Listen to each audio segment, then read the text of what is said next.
пратка от Тему.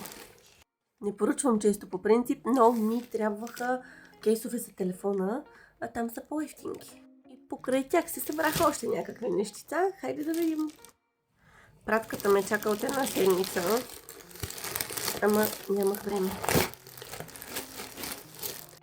Такова за сешуара.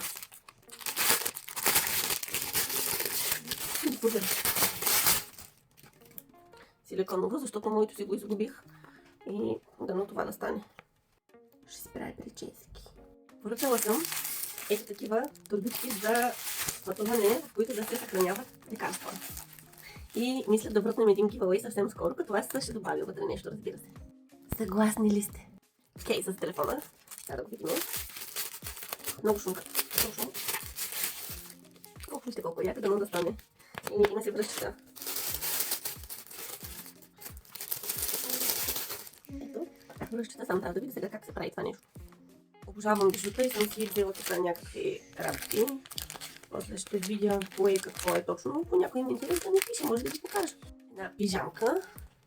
Изглежда готина. Хайде да отворим. Браво. Материята не е зле.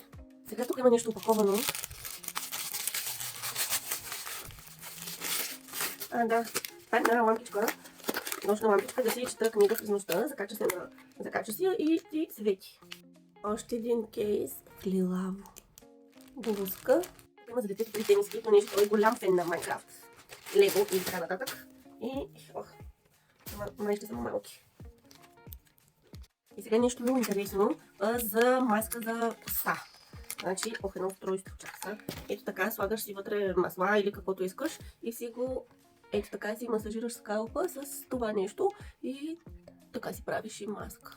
Много интересно. Чорапки. Ето такова за връпе, защото моето изгоря и това ми се видя някакво много готино. Да видим дали ще е по-хубаво от тези, които се продават в левчетата. Така. И остана едно последно, което не знам какво точно трябва да бъде. Сега ще видим. Не е лего. Чаша. Голяма чаша за фрапе.